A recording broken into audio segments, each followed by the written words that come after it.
hindi pwedeng pakawalan yung yung mga racket na Andyan yung gano'n. diskarte pa din. Pumapasok talaga. So, Tapos- narinig ko rin kasi na medyo kailangan din po ba pag nasa showbiz, medyo may unting yabang din po ba? Dapat, Hindi naman necessary. Hindi naman po. Kasi po, nag-aaral din po ako para kahit papaano. May yabang ako. Tatanong natin kay Paulo yan. Mali yung tanong. Doon pala Siguro dapat yung yung tanong. ano- Kuya, dapat ba may yabang din? Hindi siguro... Yan! Kailangan yung ilugar ang Tama. arte. Dapat daw, Ilugar magaling ang muna. arte. Oo. Yes. Actually, yun ang Siguro, best describes. Confident. Confidence, oo. Hindi pwedeng half-hearted ka sa mga gagawin mo. It doesn't matter kung kakanta ka or sasayaw ka or magpapatawa ka. Hindi pwedeng half-hearted. Dapat sigurado ka. Ito, nabanggit mo, Kuya, heart. So dati, nung nagsisimula ka pa lang. Paborito mo yun, di ba? Si Heart? Kamukha ko yun. Ano? Kaya nga. Paborito mo yun. So, di ba, pag naliligaw ka naman before, like pagsimula tayo dun sa wala ka pang pera, wala ka pang pang-date, sumakses ka ba sa mga paliligaw mo before? Oo naman. Kahit paano. Paano? Hindi, nung college na, parang doon na ako natuto manligaw ng tama. College na po. Oo. Paano ba yung mali? Mali yung wala kang plano. Tama. Yung gusto mo lang, tapos i-express mo yung feelings mo. Tapos, ngayon. So, Tapos, oo. so mahirap, even sa love life, mahirap yung walang plano. Tama. Pag hindi mo pinlano, minsan na-aksidente. Tama. Pero kay Bitay, meron pa akong tanong.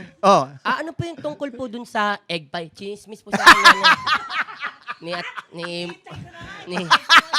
Hindi kasi gusto ko, Maganda meron yun. po ba kayong tungkol, di ko po kasi alam tungkol sa egg pie, na sabi niya, tanong mo kay Kuya Bitoy yung tungkol Diba, may Sabi girlfriend niya po. ako nung college. Hindi naman ganun kalaki kinikita ko dun sa factory kasi nagsisimula pa lang ako noon. So, every time na na iahatid ko siya hanggang sa may Baklaran lang doon ko lang siya inahatid. Tapos magji-jeep na siya papuntang Las Piñas. Tapos ako maghahanap na rin ng jeep papuntang Tenement. So, inaantay ko muna makaalis siya bago ako pumunta sa bakery. Doon sa bakery, kumakain ako ng egg pie. Tsaka order ako ng drinks. Tapos, kasi yung pera ko, hindi sapat para sa amin dalawa. Apa? Nagugutom ako So, parang, Apa? syempre, masama yun.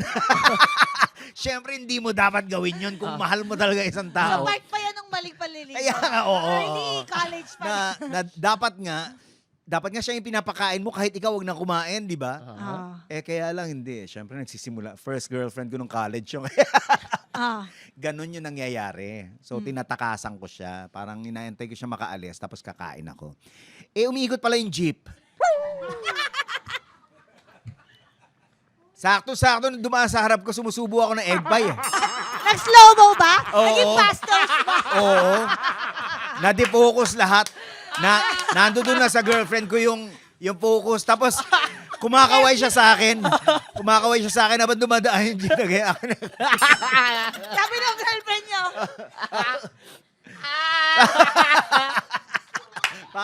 Parang ganon. I love it. Okay. Parang nagkahiwalay na yata kami after nun. Hindi ka na nakarinig ulit mula sa kanya. So, yun yung maling diskarte. Tandaan nyo, pagka kayo gusto nyo kumain, dapat girlfriend first. Pero ang hirap din kasi tiisin Nung nun. girlfriend. Oo. Ang hirap po tiisin nun. Lalo yung time na yun na wala ka naman talagang kinikita na maayos. Umaasa ka pa rin sa magulang mo in a way. Oo nga. Diyos ko, palakpakan naman natin yan. Thank you.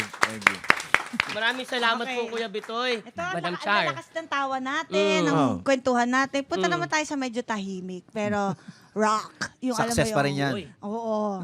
I-success natin tong Executive Whisper. Kauna-unahang Executive Whisper Oy. experience. Congratulations, Madam Char. Ako rin. Ha? Okay yan. First time natin. Ito pa ang unang tanong. Pwede nyo naman pong isabihin, pwede nyo pong i-whisper. Sige. Unang tanong po, Kuya Bitoy. Sino ang artistang pinagsilosan ng misis mo?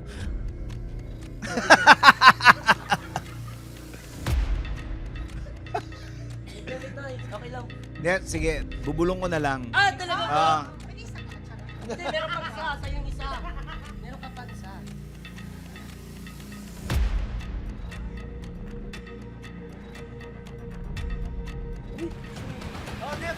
Hindi, may... Sorry.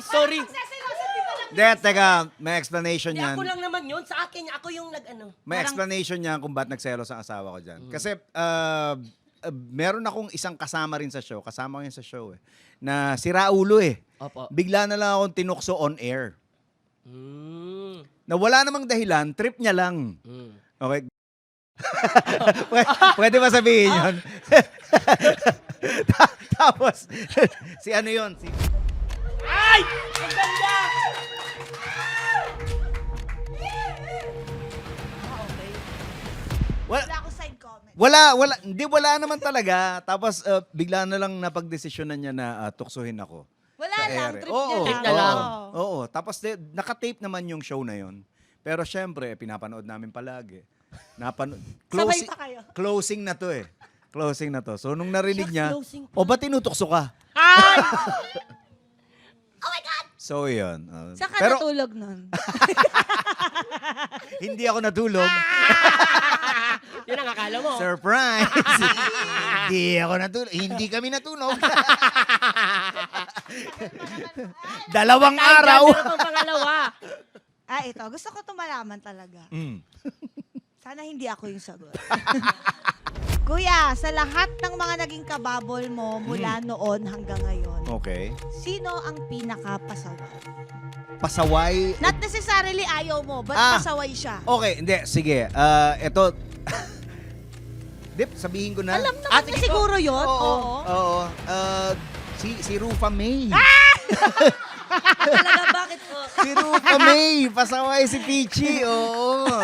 Ang kulit niyan. Talagang ang bilis mag-shift ng attention niya. Oo. Pero in fairness to her, kahit madali siya ma-distract, pagka take na, yun na yun. Oo. Gagawin niya na eksena niya. Mm-mm. Pero lalo nung nauso yung cellphone, Aba. yung smartphones, nako, ayan na. Napapagalitan pa siya noon dati na pinagsasabihan na, tanggalin yung mga cellphones. Kino-collect yung mga cellphones. Nilalagay sa box. Oo, di ba? Ah, Di ba? nakakatawa yun. Na-experience mo yan, di ba? Si Peachy, makulit yan. Pero ano yan, pero mabait at saka Oo. tsaka magaling. Professional Yes. pag Makulit lang pag talaga. nag-focus talaga. Tsaka yung Pasaway kinwento yung mo, tamang diba? word Yung kwento mo yung pag hindi mo siya naapiran. Oo, wala. Nakahintay ka. Oo. Hey. Oo. Tapos Okay, ano okay. nangyari? Halimbawa gumanyan siya, tapos hindi mo yun. Mga 3 days after. Ano ba din? Inaantay ka. Nagtutoorbell sa bahay mo, di ba? Oo, Hey. oo. Yes. Yes.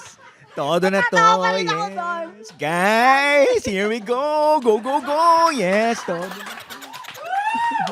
Pag-espas, mga friendship. Yes. Go, go, go. Ay, nako, palakpakan natin na nag-iisang Michael Michael V! Yes. Thank you. Thank you. Kaya-saya! Pwede na ibalik yung posas. At narito na ang ating batas for the week, Madam Char. Okay, ang ating batas for the week ay ang sasakses ka law. Huwag mainip sumakses. Step by the step yan. Lahat ng bagay pinaghihirapan at hindi lang sa imagine yan. Maraming salamat po sa pagtanggap niyo po sa aming sabtina. It's an honor na nandito po kayo. Maraming salamat po. Thank you, Mr. Buboy. Thank you, Madam Cha. Thank you, Kuya. It's really an honor. At ano talaga, isang lesson pa talaga. If you don't ask, the answer is always no. Kasi talagang kinapalang ko ang mukha ko. Kahit siya ang kinakabahan akong kausapin, interviewin. At saka- Sinabi ko sa kanya, sa totoo lang ayaw kita interviewin. Totoo. At Kasi bago- parang thesis defense talaga Totoo yan. to. At Hindi. bago matapos to, meron po ako tinanong isang tao din na tungkol sa success. Kasi siya yung tinitingala ko din. Ito po yung sabi niya. Alay? Wala, bukin tuloy na plastic. Sorry. Ito po sabi, Kuya Bitoy. Oh. Success is being content and happy in every aspect of your life. Galing po ito sa tinitingala kong tao, Paulo Contis. Yo. Oh! Sa Tagalog, para sa mga kaibigan nating hindi mahilig sa Ingles. Maging kontento kahit maging masaya. Yeah. Ito, Yun ba yun? ikaw Ba't ang haba? bolero ka. Ang iksi naman yung translation mo. Kasi sinabi ko na siya sa closing eh. Alam Sinabi mo, ko na- bolero yan. Tinitingala, lahat naman tinitingala mo. Hoy! Iba naman yan! Alin mo. Iba yan! Nakatingala ko. Iba yan! Ako, boboy. Bago tayo magkagulo dito. Mga ayunan, maraming salamat sa inyong panonood at pakikinig po sa amin. Lagi niyo po tatandaan. Deserve mong tumawa, deserve mong sumaya, kaya mag-subscribe na sa Yulol dahil dito ang hatid namin sa inyo. More tawa, more saya! Hearing adjourned! Muntik pang tamaan. See you next Saturday! See you, bye!